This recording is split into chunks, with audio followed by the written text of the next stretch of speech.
We gotta get inside somehow. I find a ladder and go inside, and oh, we've been here before. Why? And how the hell did this place flood? I thought this was a leakage, but this is above ground, so how? I don't know.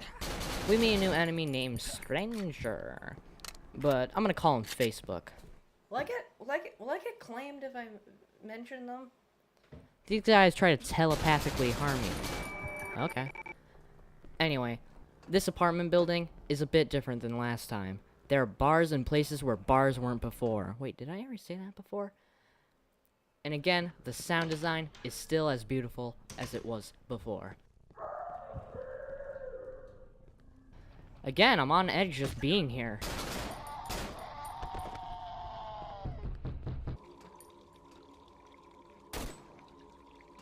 Oh, where you think you're going?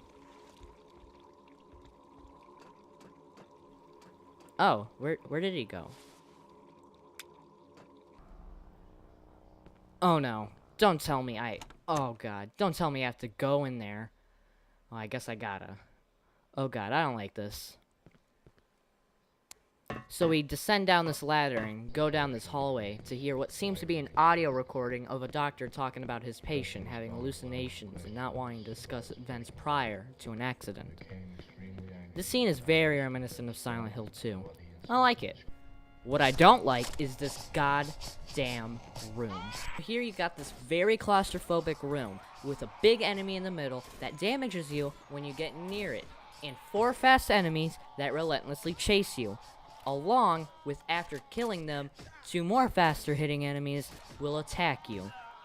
When you die, you have to sit through this damn flashback all over again. So the novelty of this part runs out. I died to this 2 times, so I had to sit through this 3 times. Anyway, we finally reached that darkness Simon was talking about earlier. And then we get transported back into the apartment building with a fuse on the floor. How nice. And when we return into the room, we get nothing. Okay, we can finally leave this godforsaken place. But there's an issue. We need another ladder to get out. Okay, that's fine. Well, we haven't been to the basement yet, so let's go there. The place is flooded, but luckily your character can swim. Swim, Simon! Swim! Okay, this is boring. We finally reached the ladder, but wait! What's this? Inventory full? You're telling me that I can fit a whole fucking ladder in my pants, but a fuse and key takes up the same amount of space? Now that's just one stupid thingy. Here I drop a baton because I know there's one back upstairs in the scary room. So I run and go grab it, come back, and leave. So after return to apartments, we have to head back. And when I mean back, I mean all the way back to the subway. this part takes a long time, so I'm just gonna speed it up.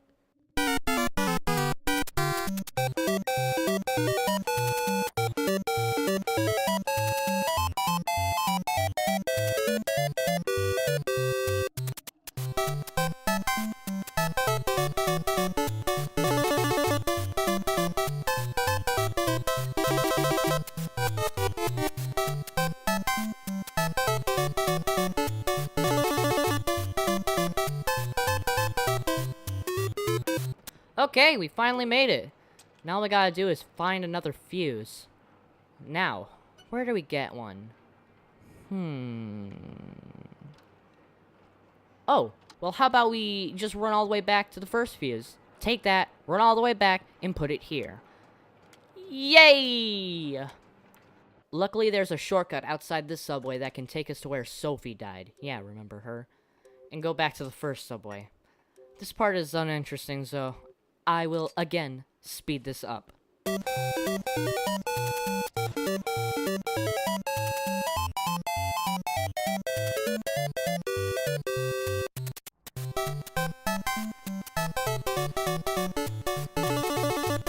Alright, I hope that's the last we will see of these Infernal fuses.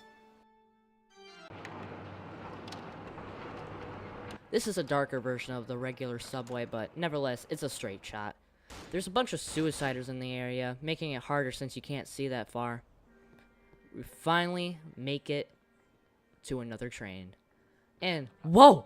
What's this? More of those damn fuses are needed? Am I going insane? Okay, whatever. At the end of this train, we finally get a better melee weapon. I have no idea why they haven't given us a better melee weapon up until now, but whatever. This sledgehammer is powerful and awesome to use on these suckers. Well, now we got a sledgehammer, so let's break down a wall we saw earlier. Hammer to wall and physics happen. Aw, isn't that pretty? Upon entering this room, something is definitely wrong. The music is scary, and I don't remember subways looking like this. Again, I gotta give it to the sound design. This place seems more menacing with the echoing and distorting screams. The sound design is clearly the star of this show. So we got these looping pathways that swirl around each other, and it looks pretty cool. The issue is that this game is clearly not a platformer. But here there are these jumps you gotta make, but some of them are just nearly impossible. After this, we get transported to what seems to be another hallway. And if I know things, it's hallways. And if you look out the hallway, you can see that marvelous backdrop that just screams beauty.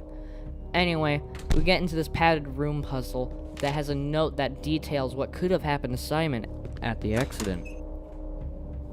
After this, we gotta go into this maze of death.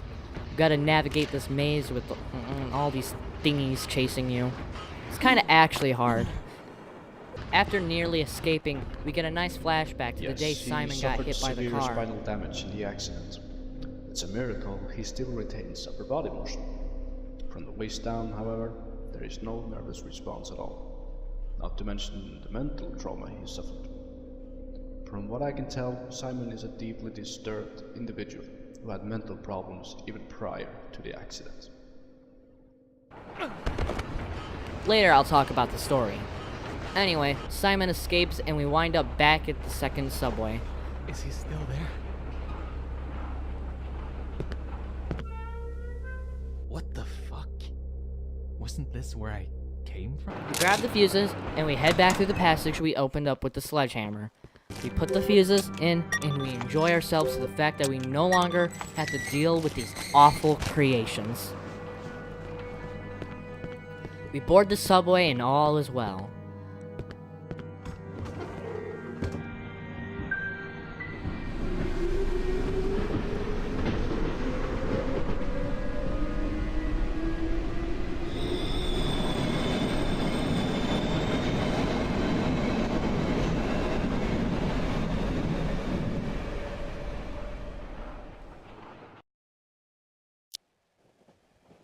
On the train ride, Simon gives a nice monologue on what might really be going on. Back to the train. Sitting here like a fool. Feels like it was just a few seconds ago. In the middle of his speech, he gets interrupted by the shattering of glass. Like in Silent Hill 3, you have to go through each compartment while monsters happen. Oh look! Another M16! Just chilling in a seat on the bus. We reach the end and we find a foot. Hey, wait a minute, some guy wants that. We put it in the suitcase, and by the power of Magic Foot, the train crashes and it hangs over a ledge.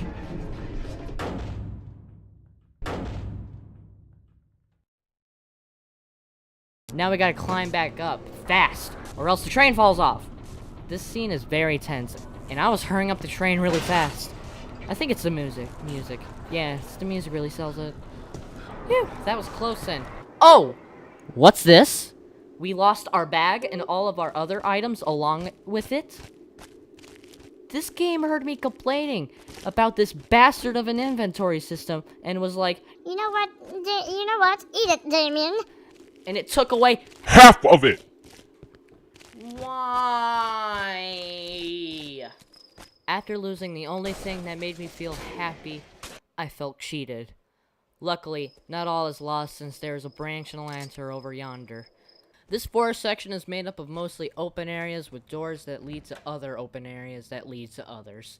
These forestry sections are pretty much tense like the event sections in the subway. Next, we come upon an open area with a save station. Now this is ominous.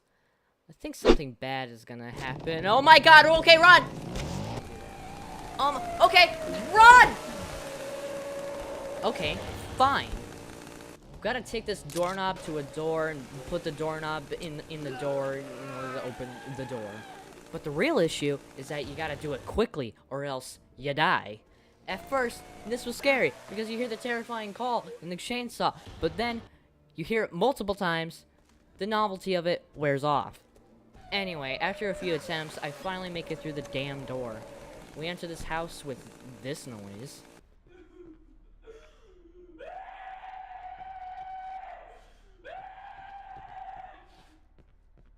I crawl through a wall, and some bullshit happens. I mean, where the hell did she even come from? These enemies are awful. They are really fast, and they attack really fast.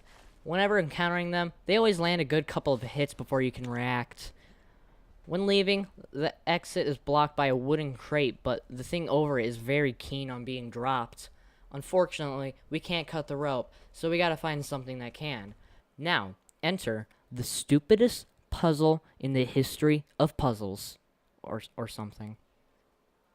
You see, I grabbed this here scissor half, but that's not enough to cut the damn rope. No, I gotta find the other half, combine it, then I can cut the rope. I mean, you could easily just saw the rope till it cut. I think it would be much harder to try and scissor the rope. But, you know, I'm not a rope expert. Okay, whatever. I go and do that, come back for the stuff I dropped. Some physics happen along the way, however. The next area has an odd sign saying, "Watch out for the trees. Mother Nature beware." Upon taking a few steps, this happens. We have to navigate through a field of hanged women that can actually do damage to you if you get hit by one of them. Oh yeah, and this scare got me. When we leave, we come upon stairs with just the most lovely of noise emanating from it. This is a weird place. We have to watch out for these doors that move rhythmically. I think that's a word. I think we can get hurt by one, but I didn't check. At the end of it, we get to hear the most gross sounding scream in the entire game.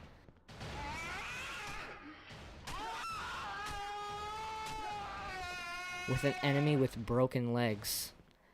When we leave, we get to see some rodent lights, and wow, what a sight for sore eyes. And why don't you look at this? It's Mr. Trusty McTrustington going through that gate. Oh, and what's this? Some kind of building? Gross. This is the mental asylum. One of the last areas in the game, in fact. This place has a cool atmosphere, along with having creepy ambiance throughout. We can't access the second floor till we turn on the power, so let's do that. In the basement, there's this puzzle where you have to get all these cylinders down. It's easy, but, you know. Yeah, we get. On the second floor, we meet Dr. Trust behind a gate. Trusty wants a gun that's in the bowling alley, so we run down there and run back. Now, here comes the second choice in the game that affects the ending. We can either give him the gun or not. Either way, he still shoots us, which lowers our max HP to 75%. Which is kind of a bummer. What's odd is that he throws the gate key at us. Our next objective is to find the phone number to call on this phone. After some scavenging around in a Rather disgusting asylum. we find 2 pieces of a tablet, put them together, and bam, we got ourselves some numbers. We call it, and some weirdo in a chair holds up a sign with some numbers on it. These numbers, however, are the same used on the 3rd floor, where we get to finally meet Dr. Trust once and for all. This fight is mediocre at best. Dr. Trust will run behind these boxes and shoot at us for a little while, which gives us a good opportunity to shoot at him. What I found interesting, but really haven't... In the middle of the fight, these monsters with guns will run out, and at first, they caught me off guard. and I almost died. After we kill Trusty, we get a flashback to the doctor telling Simon to try and write a book. Because I want you to try out something. I want you to write a book about how you feel. Do you think you can do that? Oh. Then Simon... Oh. God damn, Simon. I think he's dead. Christ. After Simon... we get a key to the back door. And what's that I hear? Birds? Aw, that's nice. After we leave, it is now morning and the birds are chirping and all is well. After a little bit of walking, we reach a dock that has a rowboat. And wait, we get to ride the rowboat? May not look like much, but damn, I love this boat ride. After going through hell, that is, well, everything. This scene just feels nice. The birds chirping, calm music.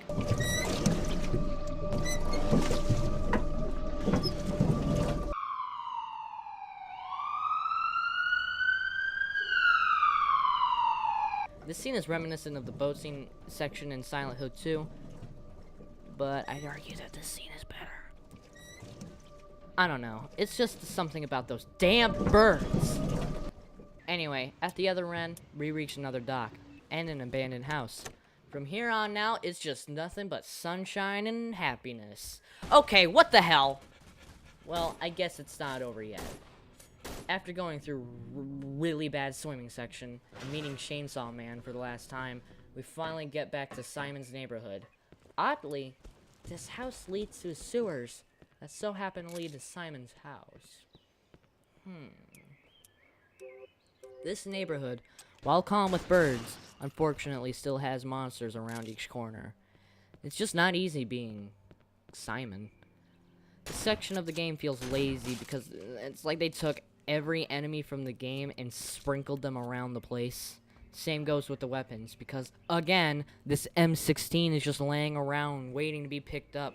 Though this section is lazy, the music, however, is not. While the rest of the tracks in the game is melancholic... Melancholic? Yeah, that sounds right. This track is more soothing and relaxing. Again, the music takes the cake in this game. After fighting through some monsters, we finally reach home. Inside, we discover that it's empty, but inside Simon's room is a book.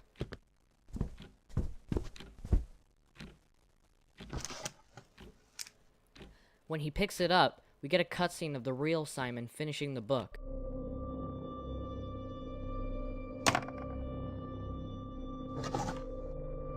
And contemplating suicide.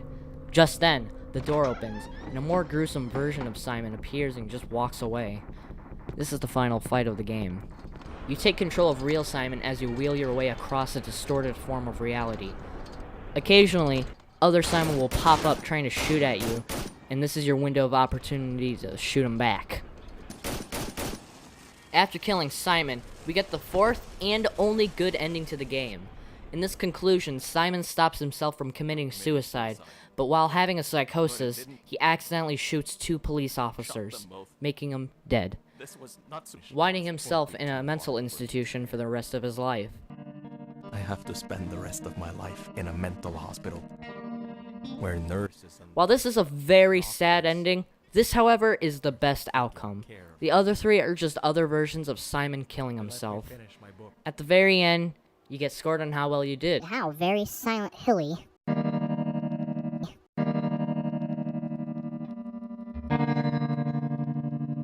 Oh wait, Damien! You haven't talked about the story! Talk about the story, Damien! Is probably what you're all asking. Okay, fine. But the most of the story I'll be talking about is just a summary of the Bait Seas video. And I don't want to go into too much detail about everything. But if you like detail, then check out that video. It's really well made and just a great, just great. Just check it out. Well, in the beginning, Simon was hit by a car that left him paralyzed from the waist down. Now already, Simon has been having difficulties with his depression and anxiety, but this car accident really did it in for him. After a little while, it becomes clear to his doctor that the pills are not working for Simon. It is then that Dr. Purnell decides to try out cognitive therapy, by having Simon write about his thoughts and feelings in a book. Now, throughout the whole entire game, we take control of Book Simon, the character inside Real Simon's book. All the events that happen in the game could just be over-exaggerations or manifestations of events that have happened in the real world. And the actions Book Simon takes reflects what Real Simon actually did in the real world. Take, for example, when Sophie jumps off the ledge. This could represent when she turned him down or left his life. And the Carcass fight could either go two ways. You can stay and fight Carcass, i.e. facing your problems head-on and overcoming an hurtful event. Or you can leave the fight, i.e. letting the issue fester until you can't take it anymore. Same thing goes with the monsters. Just like in Silent Hill, the monsters symbolize characters' feelings or situation. Most of the monsters in this game have broken legs or restrained in some way. This could represent Simon after the car crash. Now, I actually like the story, especially since it takes place inside a story the main character made up, like in Shutter Island. And it also explains all the fucking plot holes in this damn game. Now, this video's already long, so let me get to the conclusion.